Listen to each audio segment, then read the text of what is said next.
గురువుగారు, మనకి ఎన్నో పండ్లుంటాయి. పండ్లను కూడా తీసుకెళ్తూ ఉంటాము. ముఖ్యంగా గుడికి వెళ్ళేటప్పుడు కొబ్బరికాయని తీసుకెళ్తాం. కారణం ఏమిటంటారు? దాని వెనకాల ఉన్నటువంటి పరమార్థం ఏమిటి? మనకు ధర్మశాస్త్రంలో హ్మ్.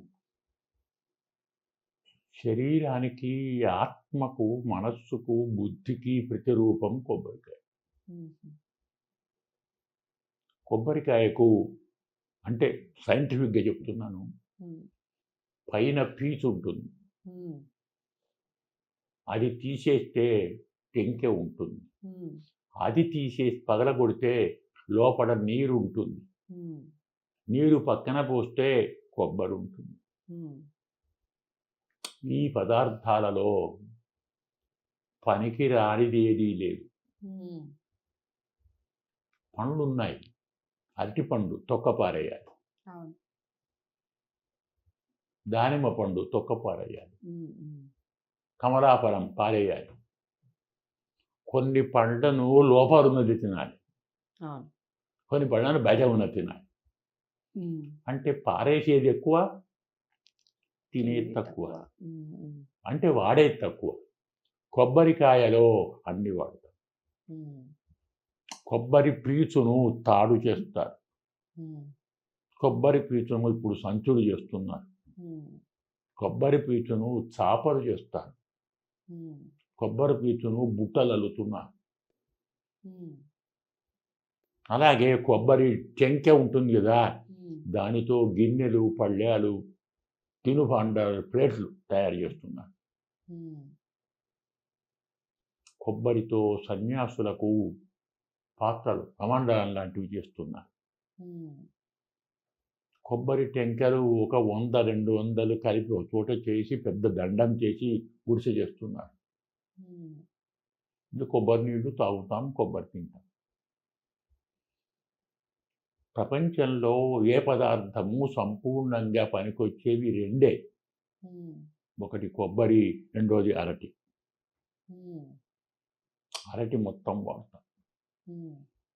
అరటి పండు తొక్క హ్మ్. ఎరువుకు పనికొస్తుంది.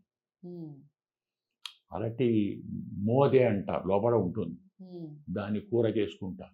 హ్మ్. అరటి ఆకులు వాడుతాం, అరటి పువ్వు వాడుతాం, అరటి పండు వాడుతాం. హ్మ్. అందుకే మనకు ఆరగింపులో అరటిపండు శ్రేష్టం, హ్మ్. కొబ్బరికాయ శ్రేష్టం. హ్మ్. ఇది ఒక కారణం. హ్మ్. ఇంకో కారణం, హ్మ్. త్యాగం చేసేది ఒక కొబ్బరికాయ. హ్మ్. తక్కినవి ఏవి త్యాగం చేయదు. అరటిపండు పొట్టు తీసి పారేసి పండు తింటాం. హ్మ్. కానీ కొబ్బరిని పగలగొడితేనే నీరు వస్తుంది. హ్మ్. లోపల తీయటి నీరు ఉంటుంది, పైన గట్టిగా ఉంటుంది. హుహు.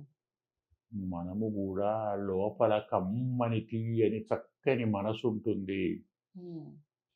పైన శరీరం కఠినంగా ఉంటుంది. హ్మ్. దీన్ని పగలగొట్టాలి. హ్మ్. అంటే శరీరాన్ని తరచి తరచి చూడాలి. హ్మ్. దీనికున్న కోరికలు, పాపాలు పీచు. హ్మ్. అందులో ఉన్నటువంటి ఆశలు టెంక. హ్మ్. అందులో ఉన్న జలము మనస్సు. హ్మ్.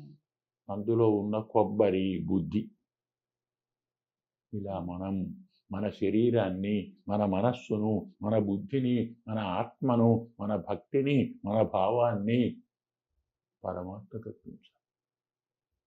అందుకోసం తక్కిన వాటికంటే కొబ్బరికాయ. కొబ్బరికాయని అందించాలి.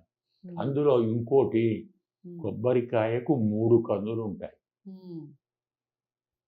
నారికేళ సముద్భూత త్రినేత్ర హ్మ్. మంత్రం. హ్మ్.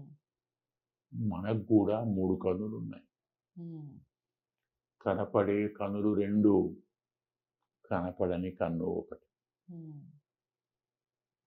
3 కన్నులు ఉన్నటువంటి శరీరాన్ని, మనస్సును పరమాత్మకే అర్పించాలి హ్మ్. అనటానికి ప్రతీక కొబ్బరికాయ కొట్టడం. ఈ భావంతో, ఆలోచనతో హ్మ్. మనను మనము పరమాత్మకు అర్పించుకొనుటే హ్మ్. కొబ్బరికాయ కొట్టడం. చాలా అంటే చాలా చక్కగా చెప్పారు గురువుగారు. సంతోషం. చాలా అంటే చాలా సంతోషం. నిజంగా గురువుగారు మాట్లాడుతూ ఉంటే ఎన్ని ధర్మ సందేహాలు అలా వస్తూ ఉంటాయి మనకి.